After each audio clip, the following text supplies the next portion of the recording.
Hello students, welcome back to my channel learn with Parul. Hopefully आप सब अच्छे होंगे और पढ़ाई भी कर रहे होंगे।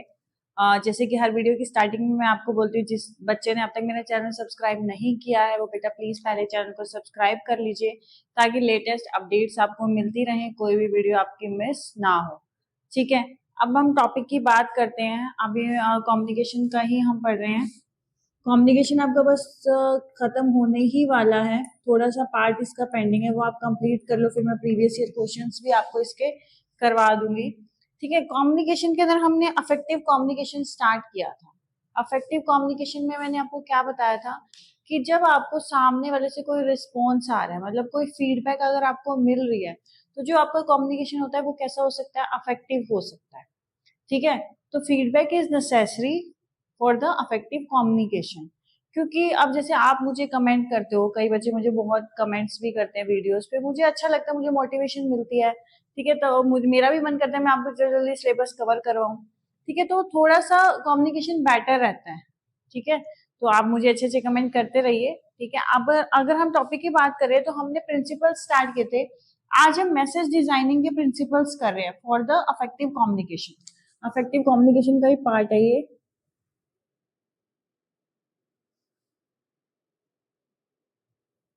ठीक है, अब मैसेज डिजाइन के प्रिंसिपल क्या क्या हो सकते हैं। इट मींस कि मैसेज कैसा होना चाहिए जब मैसेज आपका ट्रांसफर हो रहा है। ठीक है, मैसेज जब आपका ट्रांसफर हो रहा है स्टूडेंट से टीचर तक, तो वो मैसेज कैसा होना चाहिए। आप खुद सोचो कैसा होना चाहिए। अगर वो मैसेज कंप्लीट नहीं है, इनकम्प्लीट है, तो स्टूडेंट को समझ ही नहीं आएगा कि किस बारे में बात हो रही है, क्या हमें टीचर समझाना चाह रहे हैं।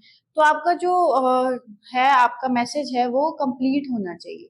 ठीक है, और क्या हो सकता है आपका मैसेज, आपका मैसेज कॉम्प्रिहेंसिव वे में होना चाहिए। ठीक है, और कॉम्प्रिहेंसिव मतलब अच्छे तरीके से टीचर आपको कॉम्प्रिहेंस करे, उसे अच्छे तरीके से आपको बताए। ठीक है, और क्या हो सकता है, ऑब्जेक्टिव से रिलेटेड हो सकता है कि जिस टॉपिक पे बच्चे बात कर रहे हैं, जो टॉपिक बच्चा समझना चाह रहा है उसी टॉपिक पे टीचर आपसे बात करे। तो मतलब मेनली क्या होता है, जो टॉपिक से रिलेटेड बात है वही करे।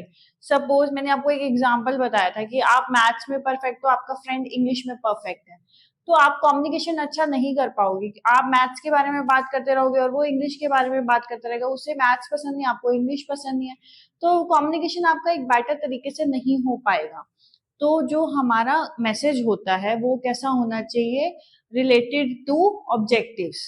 तो स्टूडेंट और जो भी आपका साथ में आपका, जिसके साथ भी आप शेयर करना चाहते हो, आप दोनों का मोटिव सेम होना चाहिए, ऑब्जेक्टिव सेम होना चाहिए।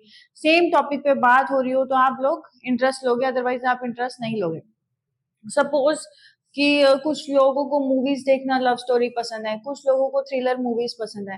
तो अगर आपको लव स्टोरी पसंद नहीं है, आपको थ्रिलर वाली मूवी पसंद है, तो आप लव स्टोरीज वाली मूवी के बारे में ज्यादा इंटरेस्ट नहीं लोगे। अगर थिएटर में भी ऐसी मूवीज लगती हैं तो आप देखने नहीं जाते हो। ठीक है, अगर थ्रिलर वाली लगती है तो आप किसी को भी कहते हो चलो भाई चलो मूवी देखने चलते हैं। तो बस ऐसा ही होता है आपका मैसेज का भी जो पार्ट होता है, कि जब तक आपका रिलेटेड मैसेज नहीं होगा तब तक आप इंटरेस्ट नहीं लोगे। उसी तरह से मैसेज डिजाइन के कुछ प्रिंसिपल है वो पढ़ते हैं। सबसे पहले मैसेज क्लियर और स्पेसिफाइड होना चाहिए, ऑब्जेक्टिव, जैसे मैंने अभी आपको बताया कि मैसेज आपका क्लियर होना चाहिए और ऑब्जेक्टिव से रिलेटेड होना चाहिए। समझ में आया कि जो जिस बारे में हम बात कर रहे हैं वही सामने वाले को उसमें इंटरेस्ट होना चाहिए। मैसेज आपका स्मार्ट होता है। अब यहाँ पे स्मार्ट वर्ड क्या कहलाता है, मैसेज स्पेसिफिक होना चाहिए। मतलब अगर हम इंग्लिश की बात करें तो सिर्फ मैसेज इंग्लिश से रिलेटेड ही होना चाहिए, उसमें कुछ और टॉपिक्स इंक्लूडेड नहीं होने चाहिए। ठीक है, मैसेज मेजरेबल होना चाहिए, मतलब उसकी क्वालिटी कैसी है, अच्छी है बुरी है, जो आपको चाहिए था वो गुड मैसेज आपको रिसीव हुआ या नहीं। जैसे अब मैं भी आपको पढ़ा रही हूँ, हो सकता है आपको किसी और का कंटेंट ज्यादा बेटर लग रहा हो, आप वहां से अच्छा सीख रहे हो, तो मैं एवरेज हूँ, हो सकता है मैं गुड हूँ उनके कंपैरिजन में। तो वो डिपेंड करता है कि आप कैसे मेजर कर रहे हो। ठीक है, नेक्स्ट आपका ए मतलब अचीवेबल होना चाहिए।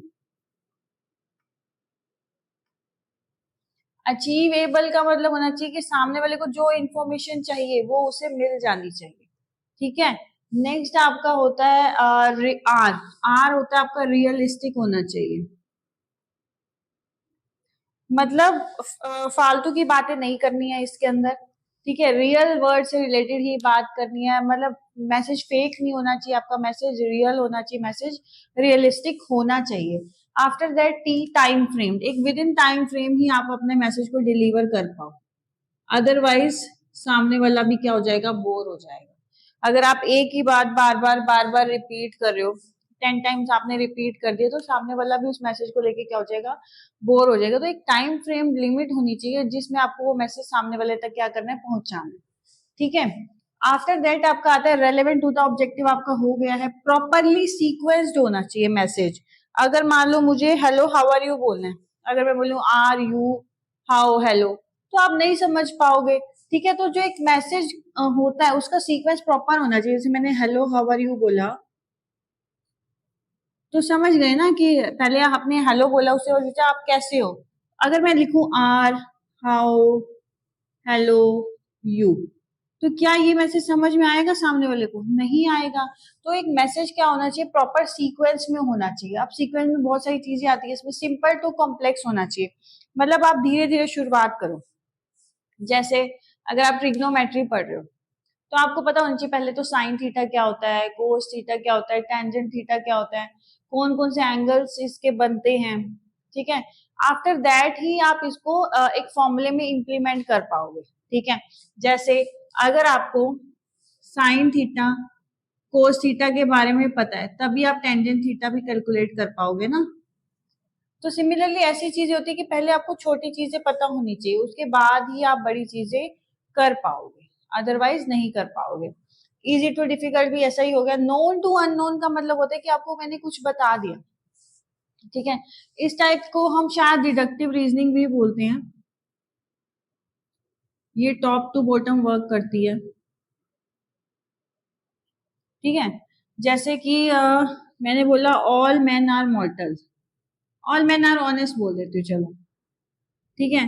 तो आप चेक करोगे ये भी है, ये भी है, ये भी है और है नहीं, मतलब आप चेक कर सकते हो, ऑब्जर्वेशन कर सकते हो। तो एक चीज है कि आपको मैंने नोन चीज बता दी, आप अननोन फाइंडिंग्स उससे कर सकते हो। ठीक है, अब मैं आपको कहूँ इस एक्सपेरिमेंट से ऐसा कुछ होता है, तो आप कहोगे नहीं इससे और भी कुछ हो सकता है, तो वो आप इम्प्लीमेंट करोगे, वो आप ऑब्जर्वेशन करके निकालोगे। ठीक है, तो वो चीज हो जाएगी। पार्ट टू होल का मतलब होता है कि अगर मैं ट्री के बारे में बात कर रही हूँ, ठीक है, तो ट्री के बारे में मैं अगर बात करूँ तो मैं आपको पहले छोटा छोटा बताऊंगी, लीव्स क्या होती है, रूट क्या होती है, स्टेम क्या होती है। आफ्टर दैट ही मैं आपको बताऊंगी ट्री क्या होता है। ठीक है, तो मतलब छोटी छोटी चीजों से बड़ी चीज सिखाना। ठीक है, उसके बाद आता है ऑब्जर्वेशन टू रीजनिंग। ऑब्जर्वेशन का मतलब होता है कि आपने ऑब्जर्वेशन इम्प्लीमेंटेशन करी, एक्सपेरिमेंट किया।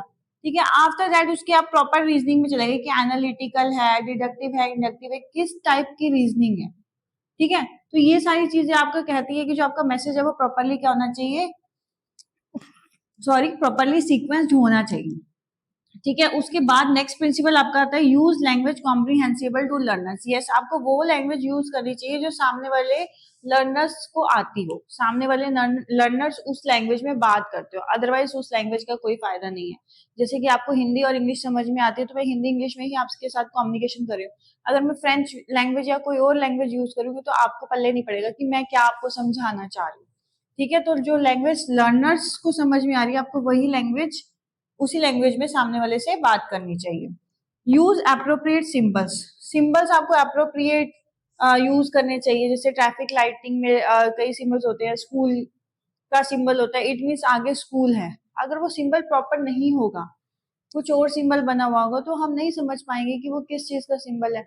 सपोज मुझे आपको मना करना और मैं ऐसे ऐसे नोडिंग करूं, तो आपको क्या समझ में आएगा कि मैं मना कर रही हूँ या हाँ कर रही हूँ। तो जब हम कम्युनिकेशन कर रहे हैं तो हम सिंबल्स का यूज भी क्या करना चाहिए, हमें प्रॉपर करना चाहिए। मेक जनरल यूज, यस, आपको एग्जाम्पल्स और नॉन एग्जाम्पल्स का यूज करना चाहिए जनरली। अगर मैं आपको कुछ समझाना चाह रही हूँ, अगर मैं एग्जाम्पल्स नहीं बताऊंगी आपको, ठीक है, एग्जाम्पल से रिलेट नहीं करूंगी अपनी बात को, तो आपको नहीं समझ में आएगी, और एग्जाम्पल के साथ आपको वो चीजें रियलिस्टिक भी लगती है। ठीक है, तो आपको बेटर लगता है कि अगर आपको कोई एग्जाम्पल के साथ समझाए चीजों को। ठीक है, तो एक मैसेज डिजाइन के ये प्रिंसिपल्स हो सकते हैं। ठीक है, आज के लिए इतना ही करते हैं, और अगर आपको समझ में आ गया तो आपको क्या करना है, वीडियो को लाइक करना है, चैनल को सब्सक्राइब करना है, और टाइमली अपडेट आप मुझे भी देते रहिए हर चीज की, मैं तो आपको दे ही रही हूँ। नेक्स्ट क्लास में मिलते हैं नेक्स्ट प्रिंसिपल के साथ। Thank you so much.